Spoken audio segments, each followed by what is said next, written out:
पास बनी डंडे वाली भूत। शिखा की नई नई शादी हुई थी। उसका मायका और ससुराल दोनों कानपुर में ही थे, इसलिए उससे मिलने उसके भाई अक्सर आते जाते रहते थे। ये बात शिखा की सास मीना को बिल्कुल पसंद नहीं थी। मम्मी जी, आज राहुल भैया आ रहे हैं।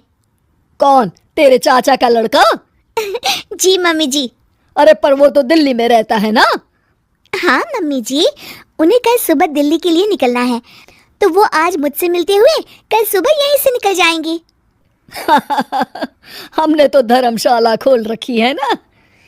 कुछ कहा क्या मम्मी जी? मैंने कहा हाँ हाँ, आने दे तेरे भैया को, जमकर खातिरदारी करेंगे। अब तो कुछ करना ही पड़ेगा, इससे पहले कि मेरा घर धर्मशाला बन जाए। ये कैसी बातें कर रही हो मीना? सच्ची तो कह रही हूँ।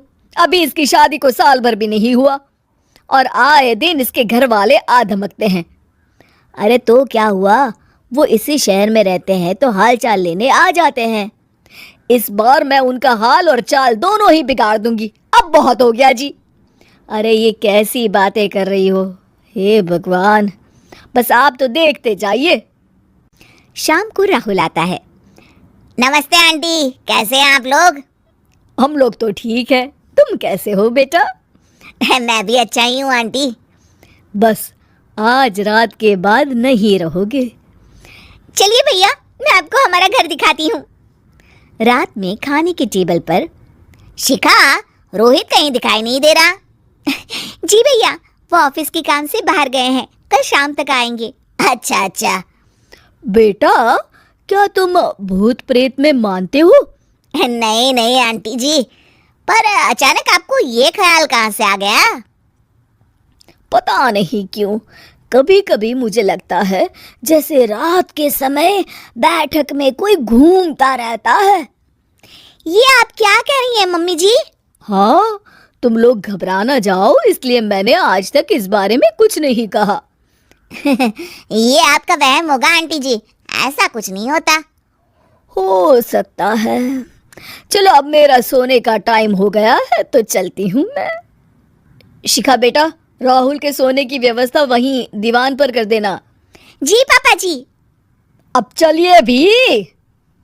अच्छा, तो बैठक में सोने वाले हैं साहबजादे। क्या बड़बड़ा रही हो? कुछ नहीं, आप सो जाइए। मीना और महेश के सोने के बाद शिखा और राहुल आपस में बात कर रहे होते हैं, तभी डोरबेल बजती है। अरे आप! सरप्राइज! काम जल्दी खत्म हो गया तो मैं आज ही चला आया। ये तो बहुत अच्छा किया। देखिए राहुल भैया भी आए हुए हैं, आप दोनों का मिलना भी हो जाएगा। कैसे हो रोहित? मैं तो ठीक हूँ भैया। शिखा, मैं भी आज यहीं सो जाता हूँ, राहुल भैया से बातचीत भी हो जाएगी। अच्छा अच्छा ठीक है।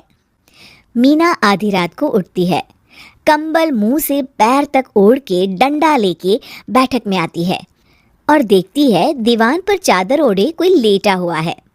देखो तो कैसे मजे से सो रहा है बहन के ससुराल में। मीना ताबड़तोड़ 4-5 डंडे मार देती है। अरे मर गया, अरे बचाओ बचाओ, कौन है? मीना जल्दी से अपने कमरे में भाग जाती है। हे भगवान, ये मैंने क्या किया? ये रोहित कहाँ से आ गया? लगता है ये नालायक राहुल मेहमानों वाले कमरे में सो गया होगा। आज तो इसकी खैर नहीं। उधर बैठक में, अरे क्या हुआ रोहित? मैं बाथरूम में था, तुम्हारे चिल्लाने की आवाज सुनी। पता है भैया, मैं सो रहा था, अचानक से कोई आकर मुझे डंडे मारने लगा। ये क्या कह रहे हो? लगता है तुम भी आंटी की तरह भूत प्रेत में मानते हो। नहीं नहीं भैया, सच में कोई आया था। मैं तो जा रहा हूँ मेहमानों वाले कमरे में सोने के लिए। इस समय अपने रूम में जाऊंगा तो शिखा की नींद खराब हो जाएगी। ठीक है भाई, जाओ तुम, जहाँ तुम्हारा भूत डंडा लेके ना आ सके। थोड़ी देर बाद मीना कंबल ओढ़ के डंडा लेकर मेहमानों वाले कमरे में पहुंच जाती है। वो बिस्तर पर सोए रोहित को फिर डंडों से मारने लगती है। अरे मर गया, अरे मर गया। तू भूत प्रेत में नहीं मानता ना? ये ले, अब डंडे खा। हैं? ये तो माँ की आवाज है। रोहित कंबल खींच देता है। बेटा तू! अरे ये क्या कर रही हो माँ? मार मार के मेरा भरता बना दिया आपने। माफ कर दे मेरे लाल, मैंने तो तुझे ही मार मार के लाल कर दिया। मैं तो उस राहुल के बच्चे को सबक सिखाना चाहती थी। राहुल भैया को? हाँ बेटा, मुझे लगा अगर उसे डंडे मारूंगी तो शिखा के मायके वाले यहाँ आना छोड़ देंगे। हे भगवान, माँ ये घर शिखा का भी है, उसके घर वाले जब चाहे आ सकते हैं। हाँ बेटा, आज मुझे भगवान का इशारा समझ में आ गया। मैं कितना गलत करने चली थी और अपने ही बेटे को चोट पहुंचा दी।